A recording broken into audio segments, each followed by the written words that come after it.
ಶಿವಮೊಗ್ಗದಲ್ಲಿ trainee ವೈದ್ಯೆ rape and murder ಬಗ್ಗೆ ಬಂಗಾಳ ಕೇಂದ್ರದ ನಡುವೆ ಫೈಟ್. ಕಬಡ್ಡಿ ಪಂದ್ಯದ ವೇಳೆ ವಿದ್ಯಾರ್ಥಿಗಳಿಂದ ಗಲಾಟೆ.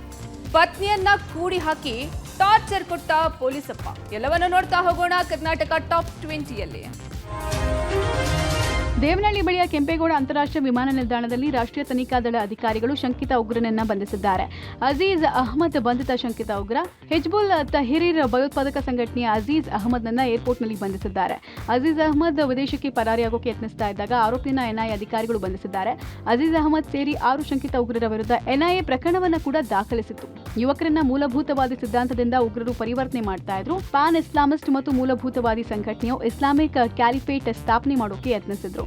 ದೇಶದಲ್ಲಿ ಹಿಜ್ಬ್ ಉತ್ ತಹ್ರೀರ್ನ ಸಂಸ್ಥಾಪಕ ತಾಕಿ ಅಲ್ ದೀನ್ ಅಲ್ ನಭಾನಿ ಬರೆದ ಸಂವಿಧಾನವನ್ನು ಜಾರಿಗೊಳಿಸೋಕೆ ಯತ್ನ ಮಾಡಿದ್ರು. ಎನ್ಐಎ ತನಿಖೆ ವೇಳೆ ಆರೋಪಿಗಳು ರಹಸ್ಯ ಬಯಾನ್ಗಳನ್ನ ನಡೆಸಿದ್ರು. ಅನೇಕ ಯುವಕರ ಭಾಗ ಹಿಜ್ಬ್ ಉದ್ ತಹ್ರೀರ್ನ ಸಿದ್ಧಾಂತಗಳೊಂದಿಗೆ ಪರಿವರ್ತನೆಗೊಂಡು ದೇಶದ ವಿರುದ್ಧ ಕೆಟ್ಟ ಗುರಿಯನ್ನು ಸಾಧಿಸೋಕೆ ಭಾರತಕ್ಕೆ ಶತ್ರು ಶಕ್ತಿಗಳಿಂದ ಮಿಲಿಟರಿ ಸಹಾಯವನ್ನು ಪಡಿತಾ ಇದ್ರು. ಅಜೀಜ್ ಅಹಮದ್ ರಹಸ್ಯ ಬಯಾನ್ಗಳನ್ನ ನಡೆಸುವಲ್ಲಿ ಪ್ರಮುಖ ಆರೋಪಿ ಎನ್ನಲಾಗಿದೆ.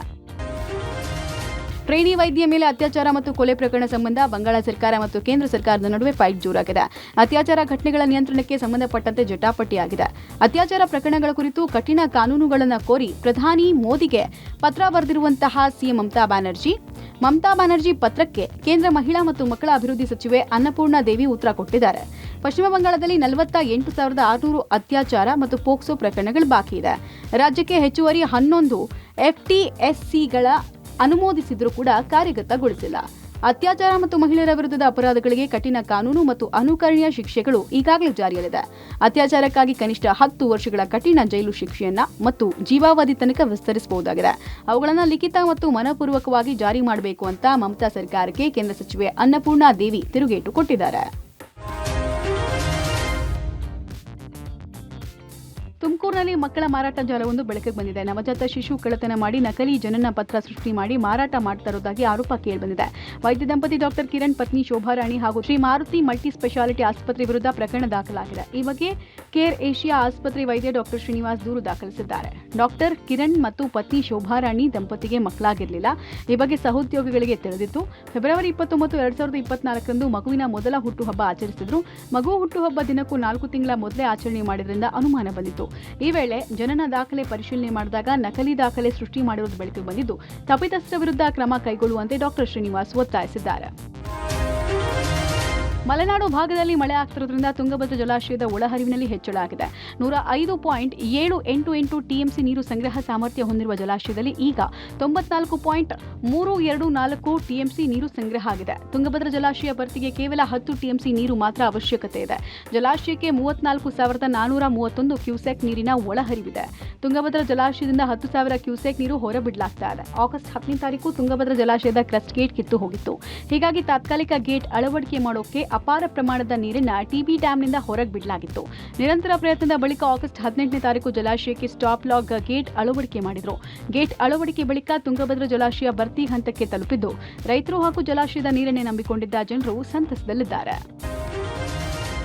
ರಾಯಚೂರು ಜಿಲ್ಲೆಯ ಹಲವೆಡೆ ಧಾರಾಕಾರ ಮಳೆಯಾಗಿದ್ದು ಅವಾಂತರ ಸೃಷ್ಟಿಯಾಗಿದೆ. ಭಾರೀ ಮಳೆಗೆ ದೇವದುರ್ಗ ತಾಲೂಕಿನ ಜಾಲಹಳ್ಳಿ ಮೊರಾರ್ಜಿ ದೇಸಾಯಿ ವಸತಿ ಶಾಲೆಯ ಸಂಪರ್ಕ ರಸ್ತೆ ಹಾಗೂ ಸೇತುವೆ ಕೊಚ್ಚಿ ಹೋಗಿದೆ. ಸೇತುವೆ ದಾಟಿ ಶಾಲೆಗೆ ತೆರಳಲು ವಿದ್ಯಾರ್ಥಿಗಳು ಹಾಗೂ ಅಡುಗೆ ಸಿಬ್ಬಂದಿ ಪರದಾಡ್ತಾ ಇದ್ದಾರೆ. ರಾತ್ರಿ ಪೂರ್ತಿ ಮಳೆಯಾಗಿದ್ದರಿಂದ ವಸತಿ ಶಾಲೆಗೂ ನೀರು ನುಗ್ಗಿದ್ದು, ರಾತ್ರಿ ಪೂರ್ತಿ ನಿದ್ರೆ ಇಲ್ಲದೆ ವಿದ್ಯಾರ್ಥಿಗಳು ಜಾಗರಣೆ ಮಾಡಿದ್ದಾರೆ. ನೀರು ರಭಸವಾಗಿ ಹರಿತಾ ಇದ್ದು ರೈತರಿಗೂ ಸಂಕಷ್ಟ ಎದುರಾಗಿದೆ. ಕಲಬುರಗಿ ಜಿಲ್ಲೆ ಸೇಡಂ ತಾಲೂಕಿನ ಮಳಖೇಡ ಗ್ರಾಮದಲ್ಲಿ ಭಾರೀ ಮಳೆಗೆ ಐತಿಹಾಸಿಕ ರಾಷ್ಟ್ರಕೂಟರ ಕೋಟೆ ಗೋಡೆ ಕುಸಿದಿದೆ. ಮಳೆಯಿಂದ ಗೋಡೆ ಸಂಪೂರ್ಣ ತೇವವಾಗಿತ್ತು. ನಿನ್ನೆ ರಾತ್ರಿಯಿಂದ ನಿರಂತರ ಮಳೆ ಸುರಿತಾ ಇರೋದ್ರಿಂದ ಸಂಪೂರ್ಣ ನೆನೆದ ಕೋಟೆಯ ಗೋಡೆ ಕುಸಿದು ಬಿದ್ದಿದೆ. ಕೋಟೆ ಕುಸಿತದಿಂದ ಅಕ್ಕಪಕ್ಕದ ನಿವಾಸಿಗಳಿಗೆ ಆತಂಕ ಎದುರಾಗಿದೆ. ಮಳಖೇಡ ಗ್ರಾಮ ರಾಷ್ಟ್ರಕೂಟರ ರಾಜ ಅಮೋಘ ವರ್ಷ ನೃಪತುಂಗನ ರಾಜಧಾನಿಯಾಗಿತ್ತು. 2018ರಲ್ಲಿ 6 ಕೋಟಿ ವೆಚ್ಚದಲ್ಲಿ ಜೀರ್ಣೋದ್ಧಾರ ಮಾಡಿದ್ದ ಕೋಟೆಯ ಗೋಡೆ ಕುಸಿದಿದೆ.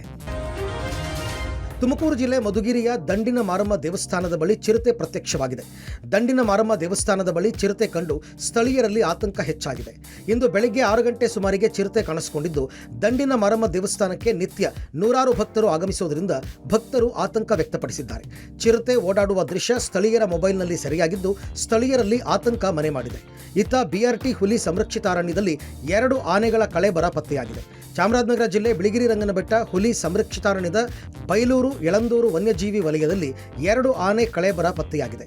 2 ಆನೆಯ ದಂತ ಕೂಡ ಸುರಕ್ಷಿತವಾಗಿದೆ. ಬೈಲೂರು ವಲಯದ ಆನೆ ಸತ್ತು 7 ರಿಂದ 8 ತಿಂಗಳಾಗಿದೆ. ಯಳಂದೂರು ವಲಯದ ವ್ಯಾಪ್ತಿಯ ಆನೆ ಸತ್ತು 20ಕ್ಕೂ ಹೆಚ್ಚು ದಿನಗಳಾಗಿವೆ. 2 ಆನೆಗಳ ಕಳೇಬರ ತಡವಾಗಿ ಪತ್ತೆಯಾಗಿದ್ದಕ್ಕೆ ಗಸ್ತಿನ ಬಗ್ಗೆ ಆಕ್ಷೇಪ ವ್ಯಕ್ತವಾಗಿದೆ.